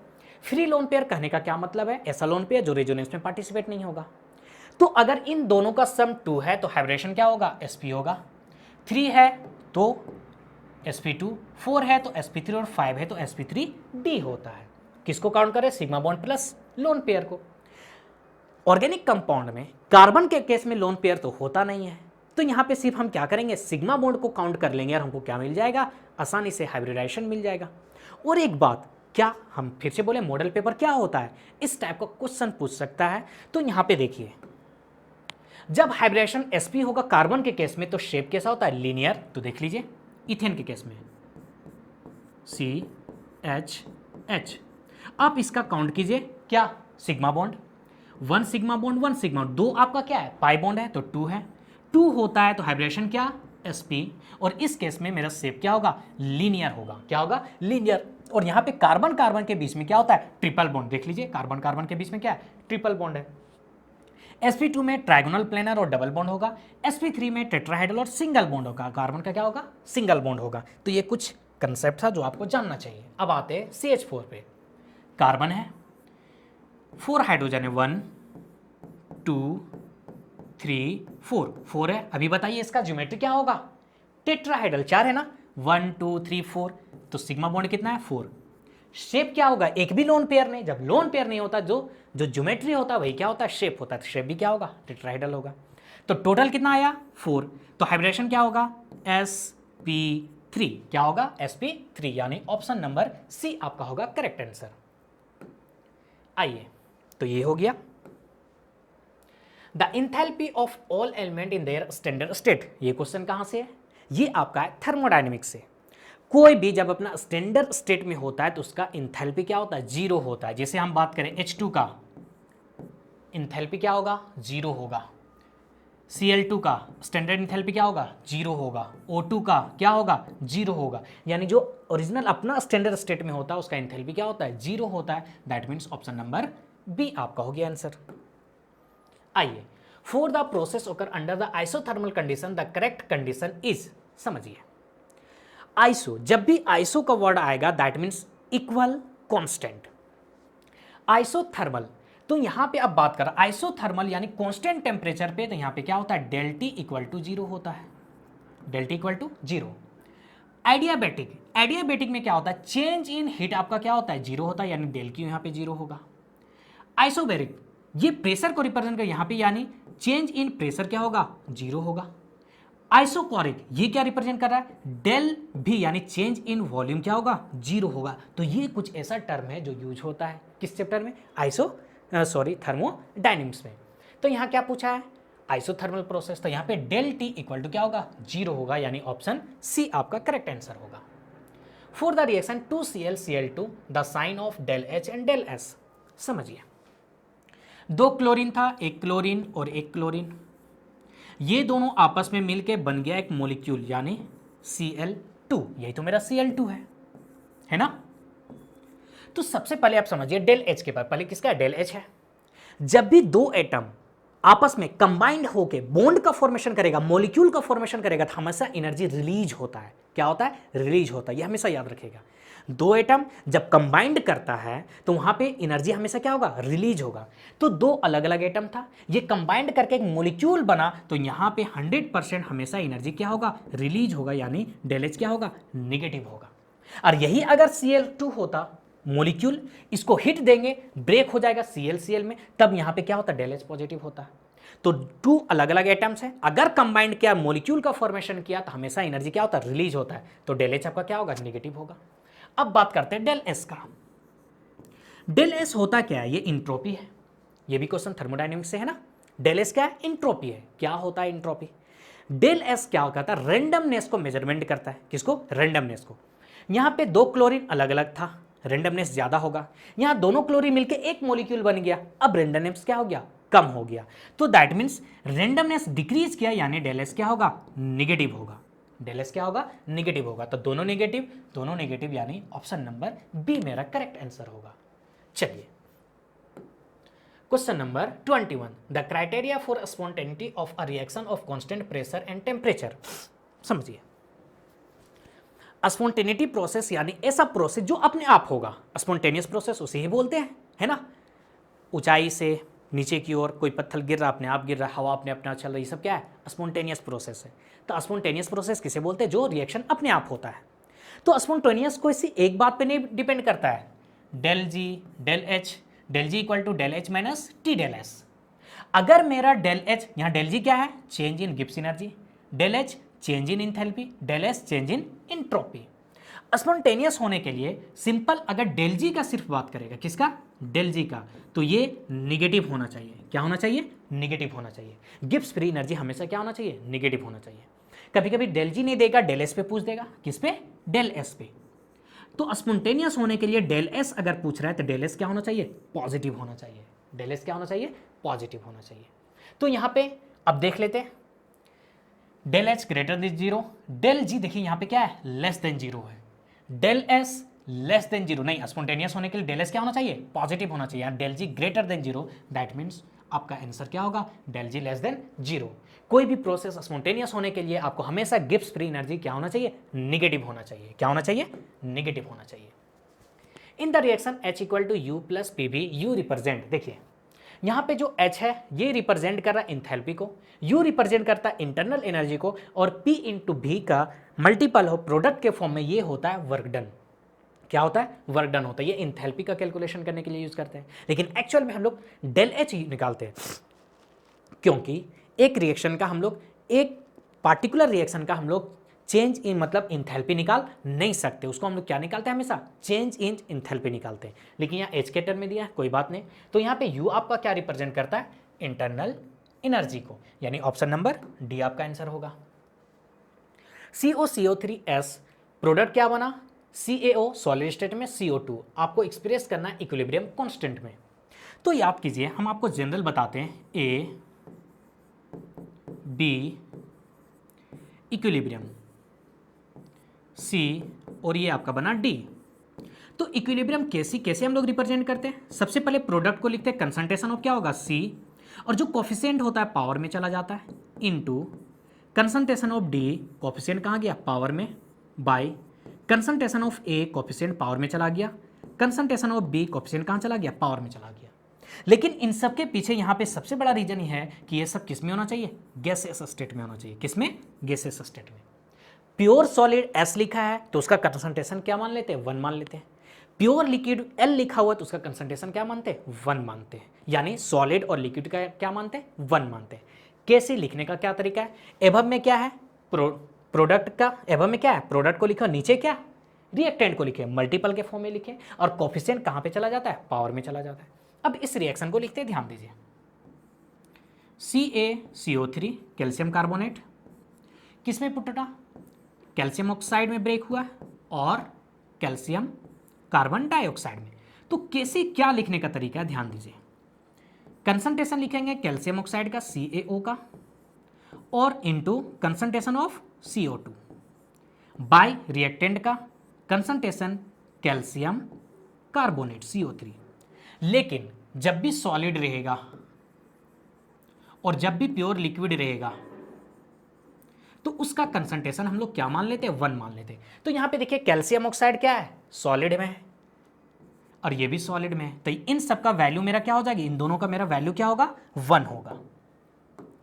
क्या हो जाएगा, 1 होगा। तो ये भी 1, ये भी 1, यानी अगर हम बात करें तो मेरा Kc क्या आएगा, यहां से ओनली कंसंट्रेशन ऑफ CO2। एक चीज और, ये रिएक्शन जो होना चाहिए बैलेंस होना चाहिए। तो यहाँ पे देखिए कैल्शियम कार्बोनेट CO2, ये एक्चुअल में क्या है, बैलेंस रिएक्शन है। तो इसका ऑप्शन नंबर डी आपका क्या होगा, करेक्ट आंसर होगा। आइए, conjugate acid of water will be, कहाँ से क्वेश्चन, इक्विलिब्रियम से। ये भी क्वेश्चन जो इससे पहले हम लोग सॉल्व किए, ये भी कहाँ से था, इक्विलिब्रियम से था। तो आइए, जब कॉन्जुगेट एसिड बोलेगा तो उसमें H+ को ऐड कर दीजिएगा, कॉन्जुगेट बेस बोलेगा तो H+ को निकाल दीजिएगा। यानी हम लोगों को बोल रहा है कॉन्जुगेट एसिड ऑफ वाटर बोल रहा है, कॉन्जुगेट एसिड बोला है ना, तो एक H+ को यहां पे आप क्या कीजिए, ऐड कर दीजिए। तो क्या हो जाएगा, H3, 2 हाइड्रोजन था, 1 हाइड्रोजन आ गया, जब भी आएगा तो प्लस होगा। अगर यही बोलता है कॉन्जुगेट बेस ऑफ वाटर तो H+ निकाल दीजिए, तो मेरा क्या हो जाता है, OH माइनस हो जाता, -1। समझ पा रहे हैं, कॉन्जुगेट एसिड बोलेगा एक H+ को ऐड कर दीजिए, कॉन्जुगेट बेस बोला एक H+ को निकाल दीजिए। तो यहां वाटर का कॉन्जुगेट एसिड बोला है, यानी H2O में H+ को ऐड करेंगे तो क्या बना, H3O+, यानी ऑप्शन नंबर सी हम लोगों का आंसर होगा। Assuming complete dissociation calculate pH of the 0.001 capital M HCl solution. क्या होता है pH? pH रिप्रेजेंट करता है पोटेंशियल ऑफ हाइड्रोजन को, P से किसे, पोटेंशियल, S से हाइड्रोजन, यानी पोटेंशियल ऑफ हाइड्रोजन को pH रिप्रेजेंट कर रहा है। क्या होता है pH का formula, pH equal to -log H+, यानी यहाँ पे H+ क्या है, कंसंट्रेशन ऑफ हाइड्रोजन। तो आइए, क्या यहाँ पे क्वेश्चन में, उससे पहले देख लेते हैं हम लोग। HCl है, क्या है, HCl, कंप्लीट डिसोसिएशन दिया हुआ ना, तो ये टूट जाएगा किस में, H+ में, और किस में, Cl- में। शुरुआत में जब रिएक्शन स्टार्ट नहीं हुआ है तो ये कंसंट्रेशन कितना है, 0.001 दिया हुआ है। जब रिएक्शन स्टार्ट ही नहीं हुआ है, कब, at T equal to 0, T equal to 0, तो ये क्या होगा, 0 होगा। लेकिन जब रिएक्शन स्टार्ट हो जाएगा तो ये 0 हो जाएगा, ये मेरा कितना होगा, 0.001, और Cl- भी कितना मिलेगा, 0.001। क्यों, क्योंकि यहाँ पे दिया हुआ है क्या, कंप्लीट डिसोसिएशन, यानी टोटली ब्रेक कर रहा है। तो pH निकालने के लिए हम लोगों को क्या चाहिए, हाइड्रोजन का कंसंट्रेशन। तो हाइड्रोजन का कंसंट्रेशन कितना है, 0.01। क्या हम इसे लिख सकते हैं, 1 × 10⁻⁻⁴। अब चलिए pH निकाल लेते हैं। pH equal to -log H+ का कंसंट्रेशन कितना है, 1 × 10⁻⁴, यानी सिंपल 10⁻⁻⁴। तो ये क्या हो गया, ध्यान दीजिए, -1 पहले से था ये, इंटू क्या होगा, ये 10⁻⁴ क्या होगा, बाहर आ जाएगा, log 10, कहाँ से आया फॉर्मूला, तो याद कीजिए, आप पढ़े होंगे, log m⁻n क्या होता है, n बाहर आ जाता है, n log m, n log m, यानी जो पावर होता है, ये मेरा पावर क्या होता है, बाहर चला जाता है, ये बाहर चला गया। -1 × 4, ये क्या हो गया, 4 हो गया। और याद कीजिए log 10 का वैल्यू क्या होता है, 1 होता है, दैट मीन्स pH कितना आया, 4 आया। तो ये मेरा ऑप्शन डी सही आंसर होगा। समझ पा रहे हैं, तो इस टाइप से हम लोग pH निकालते हैं। H+ का कंसंट्रेशन का वैल्यू पुट कर दीजिए और इस टाइप से आप pH निकाल सकते हैं, है ना। चलिए, describe the effect of addition of H2 on the equilibrium of the reaction. समझिए, रिएक्शन दिया हुआ है 2H2CO, इक्विलिब्रियम में है CH3OH। क्या होता है इक्विलिब्रियम, इक्विलिब्रियम यानी जितना कंसंट्रेशन रिएक्टेंट का उतना ही कंसंट्रेशन किसका, प्रोडक्ट का, दोनों इक्विलिब्रियम में है ना, दोनों इक्वल है। अब हम क्या किए, रिएक्टेंट साइड H2 को ऐड कर दिए। समझिए, ये मेरा रिएक्टेंट है, ये मेरा प्रोडक्ट है, दोनों इक्विलिब्रियम में। अब हम रिएक्टेंट का H2 को ऐड कर दिए, दैट मीन्स H2 को ऐड किए तो रिएक्टेंट का कंसंट्रेशन क्या हो गया, इंक्रीज कर गया। इक्विलिब्रियम हमेशा बैलेंस बना के रखता है, तो यहाँ H2 ऐड किए तो रिएक्टेंट बढ़ ना गया, तो फिर से बैलेंस करने के लिए ये क्या होगा, थोड़ा सा इस डायरेक्शन में शिफ्ट होगा, तब तो ये फिर से बैलेंस होगा, क्योंकि H2 ऐड किया, रिएक्टेंट बढ़ गया। दैट मीन्स यहाँ पे होगा क्या, रिएक्शन फॉरवर्ड डायरेक्शन में बढ़ेगा। तो ऑप्शन क्या हो गया, reaction will proceed in the direction of the product. क्यों ऐसा हो रहा है, क्योंकि यहाँ पे रिएक्टेंट मेरा इंक्रीज कर रहा है। What is the oxidation state of sulphur in H2SO4। तो इससे पहले वाला भी क्वेश्चन ये किससे था, इक्विलिब्रियम से ही था। आइए, ऑक्सीडेशन स्टेट बोला है, किससे ये क्वेश्चन है, रेडॉक्स रिएक्शन से। तो सिंपल सा फंडा, H2SO4 किसका बोला है? सल्फर का। जिसका आपका बोला उसे x मान लीजिए। हाइड्रोजन पे चार्ज कितना होता है? जनरली +1 होता है, जब मेटल से रिएक्शन करता है तभी माइनस होता है ना। हाइड्रोजन मेटल्स के साथ रहेगा तब माइनस, लेकिन हमेशा क्या होगा उसके साथ और किसी के साथ प्लस में। 2 हाइड्रोजन है, 2 लिखिए। सल्फर का निकालना है, जिसका निकालना उसे हम x मान लिए। सल्फर का क्या मान लिए? x। एक ऑक्सीजन पे कितना चार्ज होता है? -2। कितना ऑक्सीजन है? 4, तो 4 से मल्टीप्लाई कर दिए। ओवरऑल कोई चार्ज दिख रहा है? नहीं, तो ओवरऑल क्या? 0। तो क्या आ गया? 2 + x - 8 = 0। अब यहाँ सॉल्व कीजिए, x का वैल्यू क्या आ गया? +6, यानी ऑप्शन आपका डी सही होगा। ठीक है, तो जिसका आपको निकालने बोला ऑक्सीडेशन स्टेट, उसका आप एस क्या मान लीजिए? x मान लीजिए, और सभी को आसानी से इस टाइप से आप कैलकुलेट कर दीजिए। Following species does not show disproportionation tendency. आप यहां पे समझिए डिसप्रोपोर्शन रिएक्शन क्या होता है। सेम एलिमेंट का जब ऑक्सीडेशन होगा और सेम एलिमेंट का रिडक्शन होगा तो उस रिएक्शन को हम क्या बोलेंगे? डिसप्रोपोर्शनेशन रिएक्शन बोलेंगे। चलिए क्लोरीन पे बेस्ड है, हम क्लोरीन पे बात करते हैं। क्लोरीन का चार्ज वैलेंसी कितना होता है? -1, लेकिन आउटर सेल में कितना इलेक्ट्रॉन होता है? 7 इलेक्ट्रॉन, यानी ये -1 से कहां तक जा सकता है? +7 तक ये जाएगा। तो बताइए अगर क्लोरीन -1 में है तो -1 से कहां जा सकता है? +1, +2, +3 मान लेते हैं। कहां पे चला गया? ये 7 पे चला गया। क्लोरीन कहां पे चला गया? +7 से। तो चार्ज बढ़ता है तो क्या होता है? हमेशा ऑक्सीडेशन होता है। क्या ये -1 से -2 पे जा पाएगा? नहीं, ये तो बॉर्डर लाइन है ना, -1 से +7। तो -1 जब होगा तो सिर्फ और सिर्फ क्या पॉसिबल है? ऑक्सीडेशन होना, रिडक्शन होना पॉसिबल नहीं है। और अगर क्लोरीन +7 में होता ऑक्सीडेशन स्टेट में, ध्यान दीजिएगा बहुत इजी है, +7 में, तो यहां से क्या जा सकता है? +5, +6 कहीं पे जाएगा। मान लीजिए -1 पे चला गया तो क्या हो रहा है? इसका रिडक्शन, चार्ज घट रहा है ना, रिडक्शन। लेकिन +7 से क्या +8 पे जा सकता है? नहीं जा सकता, ये तो बॉर्डर लाइन है ना। तो यहां पे सिर्फ क्या पॉसिबल है? रिडक्शन पॉसिबल है। अब आप समझिए, क्लोरीन अगर +5 में, कहां पे है? +5 में, तो इस केस में ध्यान दीजिए, क्लोरीन +7 में भी जा सकता है और क्लोरीन 4 में भी जा सकता है। तो यहां पे देखिए +5 से +7 में जाएगा तो क्या होगा? ऑक्सीडेशन। +5 से +4 में गया तो क्या होगा? रिडक्शन। तो यहां पे दोनों हो रहा है, दैट मीन्स इस टाइप का जब भी होगा तो उसे हम क्या बोलेंगे? Disproportionation reaction. यानी क्लोरीन डिसप्रोपोर्शन रिएक्शन कब शो नहीं करेगा? जब -1 में होगा और +7 में होगा। ठीक है, हम डायरेक्ट आते हैं आंसर पे। क्या दिया हुआ है? ClO4-। क्लोरीन का x मान लीजिए, ऑक्सीजन का भी हमने लोग निकाले क्या? -2। कितना ऑक्सीजन है? 4, मल्टीप्लाई कर दिए। ओवरऑल कितना चार्ज दिया? -1, यहां से x -8 = -1, दैट इज x का वैल्यू क्या आ गया? +7। क्या आ गया? +7। देखिए बॉर्डर लाइन पे चल गया ना। तो ये जो होगा सिर्फ और सिर्फ +7 है, तो +7 से माइनस जा सकता है, यानी सिर्फ और सिर्फ रिडक्शन शो करेगा, ऑक्सीडेशन शो नहीं कर सकता है। यानी Cl4- एक ऐसा है जो डिसप्रोपोर्शनेट रिएक्शन शो नहीं करेगा।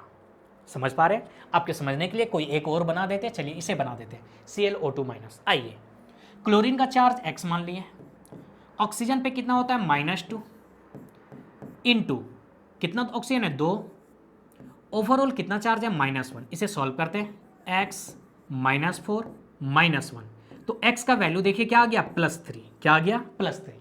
अब समझिए, +3 से -1 पे भी जा सकता है तो क्या होगा? रिडक्शन। +3 से 7 पे भी जा सकता है तो क्या होगा? ऑक्सीडेशन। जा सकता है ना, ये तो बॉर्डर लाइन है इसका, क्लोरीन का। तो इस केस में दोनों पॉसिबल है, तो यहां पे डिसप्रोपोर्शनेट रिएक्शन शो होगा। उसी टाइप से यहां पे भी डिसप्रोपोर्शन रिएक्शन होगा, यहां पे भी होगा। यानी सिर्फ और सिर्फ +7 जब आएगा तो डिसप्रोपोर्शन रिएक्शन शो नहीं करेगा, और -1 आएगा तो नहीं करेगा। समझ पा रहे हैं? चलिए, the IUPAC name of CH3CCl समझिए। अब पहले इसका सिंपलेस्ट फॉर्म लिखिए, C है, इसके साथ 3 CH3 ग्रुप जुड़ा हुआ है, तो CH3 CH3 CH3, और यहां पे क्या है? क्लोरीन जुड़ा हुआ है। चलिए इसको नेमिंग करते हैं, 1 2 3। तो देखिए ये आपका ब्रांच बच गया, ये भी ब्रांच बच गया। ये क्या है? मिथाइल है मेरा। क्या है? मिथाइल। और ये आपका क्या है? क्लोरो। क्या है? क्लोरो है।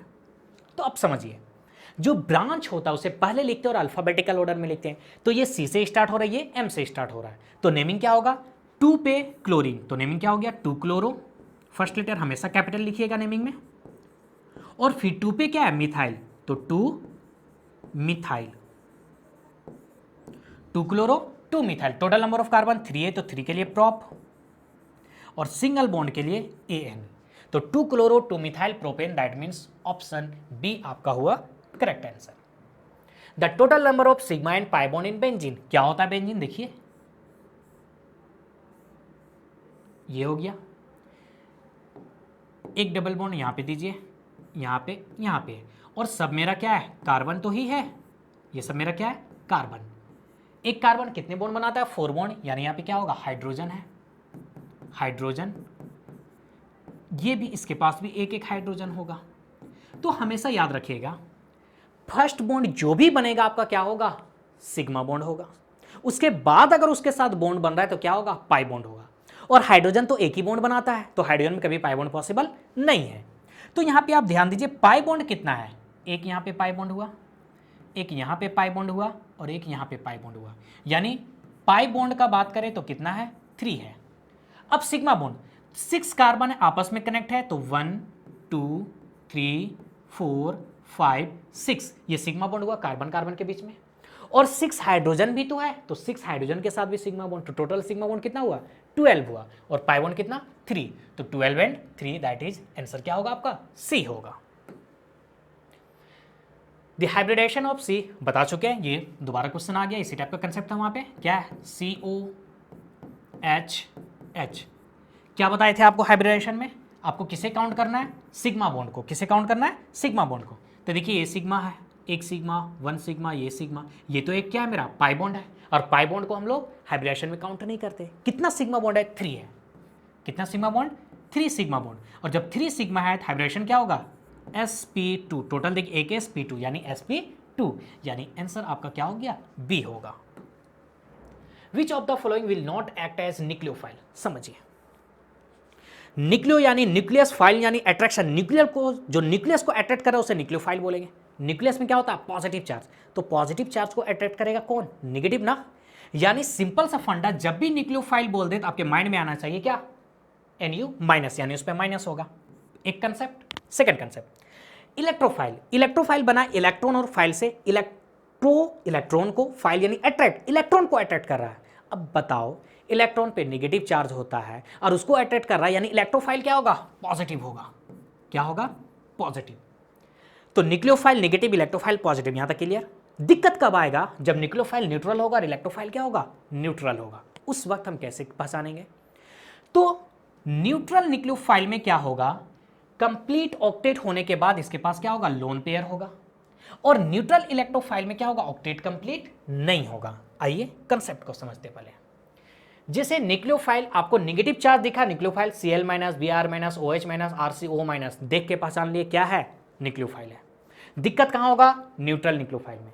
तो वाटर क्या है एक न्यूक्लियोफाइल है, कैसे समझिए। ऑक्सीजन के आउटर मोस्ट में कितने इलेक्ट्रॉन 6 इलेक्ट्रॉन, ये बना लिया 1, ये बना लिया 1, तो यहां पे इलेक्ट्रॉन देखिए 1 2 3 4, और ये 2 6 2 8, ऑक्टेट कंप्लीट है। ऑक्टेट कंप्लीट होने के साथ इसके पास लोन पेयर है। जब भी ऑक्टेट कंप्लीट होगा, ऑक्टेट कंप्लीट होने के बाद अगर उसके पास लोन पेयर होगा तो कैसा बिहेव करेगा न्यूक्लियोफाइल। तो देख लीजिए वाटर के पास 2 लोन पेयर है तो न्यूक्लियोफाइल है, एल्कोहल के पास भी 2 है, अमोनिया के पास भी 1 लोन पेयर है, तो ये क्या होगा न्यूक्लियोफाइल होगा। तो न्यूट्रल न्यूक्लियोफाइल कैसे पहचानेंगे, ऑक्टेट कंप्लीट होने के बाद उसके पास क्या होगा लोन पेयर होगा। आइए इलेक्ट्रोफाइल, पॉजिटिव चार्ज दिखा इलेक्ट्रोफाइल। न्यूट्रल को कैसे पहचानेंगे, एग्जांपल AlCl3, ध्यान दीजिए। एल्युमिनियम के आउटर मोस्ट में कितने इलेक्ट्रॉन 3, किससे ये बॉन्ड बना रहा है क्लोरीन के साथ, किससे क्लोरीन क्लोरीन। अब यहाँ पे हम क्या करते हैं काउंट करते हैं इलेक्ट्रॉन को, देखिए ये 1 इलेक्ट्रॉन 2 3 4 5 6, आपको ऑक्टेट रूल क्या बताता है 8 इलेक्ट्रॉन होना चाहिए, कितना है 6 है, यानी इलेक्ट्रॉन का कमी है ना, इलेक्ट्रॉन डेफिशिएंट है ना। तो जब भी इलेक्ट्रॉन का कमी होगा न्यूट्रल में, इलेक्ट्रॉन डेफिशिएंट होगा तो कैसा बिहेव करेगा इलेक्ट्रोफाइल के जैसा, कैसा इलेक्ट्रोफाइल के जैसा। तो AlCl3 Bf3 सब में 6 इलेक्ट्रॉन है, तो ये कैसा है इलेक्ट्रोफाइल है। बस इतना कंसेप्ट आप याद रखिए, आप कभी कंफ्यूज नहीं कीजिएगा इलेक्ट्रोफाइल और न्यूक्लियोफाइल में।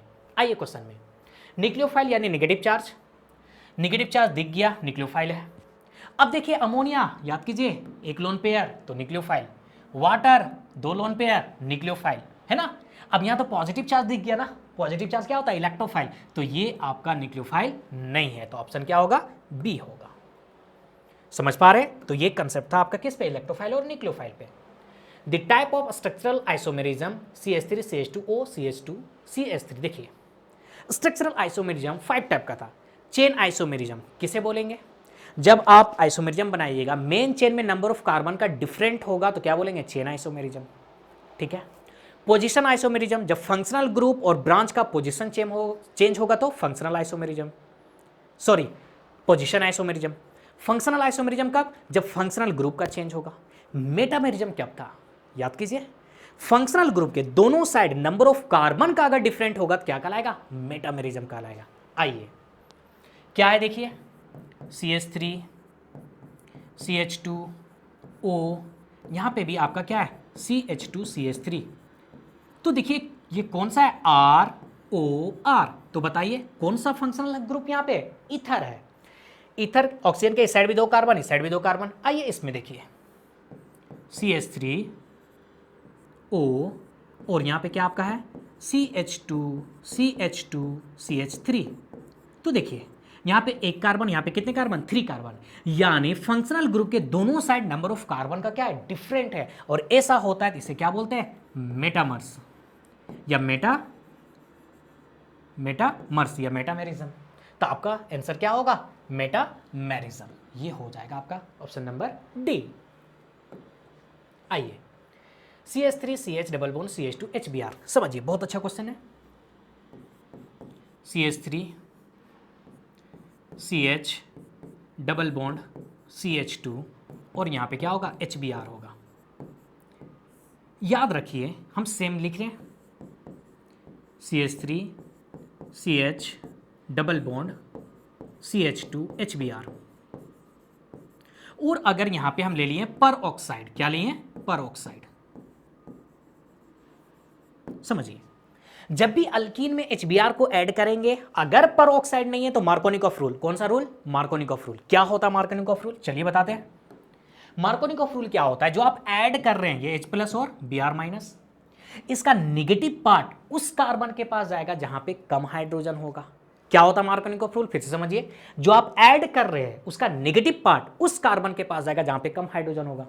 तो यहां डबल बॉन्ड देखिए, यहां पे 1 हाइड्रोजन, यहां पे 2 हाइड्रोजन है, तो नेगेटिव पार्ट क्या है, Br-, उस कार्बन के पास जाएगा जहां पे क्या होगा, कम हाइड्रोजन होगा, तो क्या होगा, CH3 CH, यहां पे आ जाएगा आपका Br, और जो डबल बॉन्ड था सिंगल बॉन्ड में कन्वर्ट होगा, CH, 2 हाइड्रोजन था, 1 हाइड्रोजन और चला जाएगा यहां पे, क्या हो जाएगा, CH3। दैट मीन्स आपका आंसर क्या होगा, नेमिंग कर दीजिए 1 2 3, 2 ब्रोमोप्रोपेन, 2 ब्रोमोप्रोपेन, ऑप्शन ए सही है। लेकिन अब कंसेप्ट को समझिए, सेम मॉलिक्यूल है, सिर्फ रिएजेंट यहां पे क्या आ गया, पर ऑक्साइड आ गया। तो याद रखिएगा यहां पे लगता है एंटी मार्कोनिकॉफ रूल। तो एंटी मार्कोनिकॉफ रूल के लिए क्या कंडीशन है, पहला कंडीशन HBr होना चाहिए, HBr, HCl में नहीं, HI में नहीं, एकदम माइंड में बिठा लीजिए, HBr होना चाहिए। क्या होना चाहिए, HBr। सेकेंड, पर ऑक्साइड, जब दोनों प्रेजेंट है HBr और पर ऑक्साइड, सिर्फ पर ऑक्साइड के साथ नहीं होगा, दोनों होना चाहिए, HBr और पर ऑक्साइड। जब ये दोनों प्रेजेंट है तो जो आप ऐड कर रहे हैं उसका नेगेटिव पार्ट उस कार्बन के पास जाएगा जहां पे ज्यादा हाइड्रोजन होगा। दैट मीन्स ये Br अब यहां पे आएगा। ऐसा क्यों हुआ, क्योंकि यहां पे क्या होता है, फ्री रेडिकल मैकेनिज्म फॉलो होता है। तो आइए अब यहां पे प्रोडक्ट क्या बन जाएगा, CH3 CH CH2, अब यहां पे आपका ब्रोमीन आएगा और यहां पे क्या आएगा, हाइड्रोजन आएगा। तो इस बात को आप ध्यान रखिएगा। तो यहां पे एंटी मार्कोनिकॉफ रूल, क्यों, पर ऑक्साइड मैकेनिज्म यहां पे क्या हो, सॉरी यहां पे फ्री रेडिकल मैकेनिज्म, यहां पे क्या होता है, कार्बोकेटायन का फॉर्मेशन होता है। एक बात आपको मजे का पता है, आप सिर्फ +2 में ये मार्कोनिक एंटी मार्कोनिकॉफ रूल, जो ही नीट टेबल पे जाइएगा कोई मार्कोनिक एंटी मार्कोनिक काम नहीं देगा, यहाँ पे स्टेबल कार्बोकेटायन को देखा जाएगा। मार्कोनिक में क्या, स्टेबल कार्बोकेटायन को देखा जाता है। खैर अभी बात की बात है। आइए तो ये कंसेप्ट याद रखिएगा, कब मार्कोनिक और कब एंटी मार्कोनिकॉफ रूल लगेगा। आइए, the substitution that can not be classified as electron withdrawing group relative to hydrogen, समझिए ग्रुप दो टाइप का होता है, इलेक्ट्रॉन डोनेटिंग, इलेक्ट्रॉन विड्रॉविंग। आपका 11-12 कंप्लीट हो जाएगा, आप इतना सिर्फ याद रखिए। इलेक्ट्रॉन डोनेटिंग ग्रुप में अल्काइल ग्रुप को याद रखिए आर। अब आर क्या हो सकता है, CH3 भी हो सकता है अल्काइल ग्रुप, या C2H5 भी हो सकता है। ये क्या होगा, इलेक्ट्रॉन को देगा, क्या करेगा, इलेक्ट्रॉन देगा। अब बताओ, न्यूट्रल मॉलिक्यूल स्टेबल होता है ना, निगेटिव है तो इलेक्ट्रॉन डेंसिटी ज्यादा है, इसमें अगर निगेटिव चार्ज भी होगा किसी पे तो ये भी तो इलेक्ट्रॉन देगा ना। तो ये क्या होता है, इलेक्ट्रॉन डोनेटिंग। आप अल्काइल ग्रुप को छोड़ दीजिए, इसके बाद कुछ भी आ जाइए, हेलोजन आ जाइए, NO2 आ जाइए, है ना, CN आ जाइए, ये सब क्या करता है, इलेक्ट्रॉन को विड्रॉ करता है, इलेक्ट्रॉन लेता है।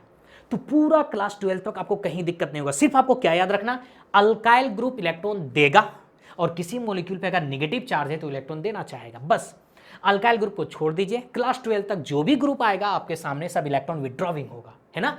तो यहां पे क्या बोल रहा है, इलेक्ट्रॉन विड्रॉविंग ग्रुप कौन है, तो NO2 भी विड्रॉविंग होगा, X भी विड्रॉविंग होगा, CN भी विड्रॉविंग होगा, लेकिन R क्या होता है, इलेक्ट्रॉन डोनेटिंग ग्रुप होता है। तो यहां पे बोल रहा है क्या, the substituent that can not be classified, electron withdraw करना, यानी R ग्रुप क्या होता है, इलेक्ट्रॉन देता है। तो ऑप्शन आपका क्या होगा, बी होगा।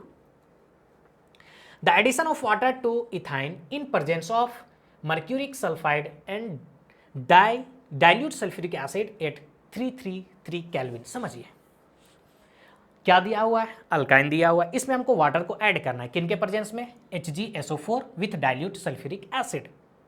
तो यहां पे क्या होता है, टेम्परेचर दिया हुआ आपके क्या, 33 केल्विन। तो यहां पे हमेशा याद रखिएगा, इसमें जो फॉर्मेशन होगा वो क्या होगा, अल्कोहल, क्या ऐड कर रहे हैं, वाटर। तो वाटर क्या होता है, H+OH-। आइए कहीं पे शिफ्ट कर दीजिए, यहां पे शिफ्ट कर दिए तो ये क्या बना, शिफ्ट करेंगे तो यहां पे क्या होगा, पार्शियल नेगेटिव, यहां पे क्या होगा, पार्शियल पॉजिटिव। तो देखिए क्या बनेगा, ध्यान दीजिएगा, CH डबल बॉन्ड C, यहां पे क्या आ गया, OH आ गया, एक हाइड्रोजन पहले से यहां पे था। जब यहां पे पॉजिटिव है तो यहां पे क्या जाएगा, सॉरी,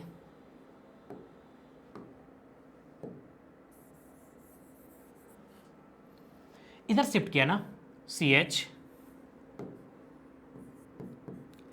इधर जब शिफ्ट किया पॉजिटिव के पास निगेटिव, यहां पे क्या आया, OH आया, डबल बॉन्ड, और ये CH एक हाइड्रोजन था, निगेटिव है, ये H+ जाके यहां पे कनेक्ट हो जाएगा, क्या बन जाएगा, CH2। लेकिन आप पढ़े होंगे हाइड्रोकार्बन में क्या, कीटोइनोल यानी टॉटोमेरिज्म। जब भी आपको ये कंडीशन दिख जाए, कौन सा कंडीशन, 1 2 3, 1 2 3 होता है टॉटोमेरिज्म में, 2 3 पे डबल बॉन्ड और ऑक्सीजन के पास OH दिख जाए तो कुछ नहीं करना है, 2 3 का डबल बॉन्ड 1 2 को देना है और 1 का हाइड्रोजन 3 को देना है, यानी ये क्या कन्वर्ट होगा, ध्यान दीजिएगा, C, यहां पे क्या होगा, 2 3 का डबल बॉन्ड ऑक्सीजन को दे दीजिए O, इसके पास एक हाइड्रोजन है, यहां पे हाइड्रोजन दे दिए, और यहां का हाइड्रोजन इस कार्बन को दे दीजिए, ये क्या हुआ, CH3। ये होता है टॉटोमेरिज्म, यानी CH3CHO, कहां पे आपको दिख रहा है, CH3CHO, ये आपका रिएक्शन होगा। ठीक है, ये सब कंप्लीट आपको समझना होगा टॉटोमेरिज्म। तो देखिए ये 1 2 3 फेनोमेना होता है, 1 2 3। अब क्या करना है आपको, इससे ये बनाना है तो 1 2 का डबल बॉन्ड यहाँ पे दे दिया और 3 का हाइड्रोजन यहाँ दे दीजिए, ये बन जाएगा। तो ये 1 2 3 फेनोमेना होता है, इसे आप डिटेल में पढ़े होंगे। The necessary condition for the system to be aromatic are, देखिए कोई भी कंपाउंड एरोमेटिक कब होता है, पहला कंडीशन प्लेनर होना चाहिए। कब प्लेनर होगा, कैसे पहचानेंगे, हम तो देख के, मॉलिक्यूल तो दिखता भी नहीं है, बुक में छपा हुआ है, कोई बात नहीं। प्लेनर का पहचान है, उसका हाइब्रिडेशन sp होगा या sp2 होगा, sp3 नहीं होगा, sp3 टेट्रा है, चलो 3D में चल जाएगा। तो प्लेनर कैसे पहचानेंगे, हाइब्रिडेशन sp और sp2 होगा। Second, complete delocalisation of pi electron, यानी कंप्लीट रेजोनेंस होना चाहिए। थर्ड, हकल्स रूल को फॉलो करना चाहिए। क्या होता है Huckel's rule, 4n+2 pi electron, n का वैल्यू यहाँ 0 1 2। तो ये तीनों कंडीशन अगर फुलफिल करेगा तो मॉलिक्यूल क्या होगा, प्लेनर होगा। दैट मीन्स यहाँ पे ऑल ऑफ दिस आंसर आपका होगा क्या, डी।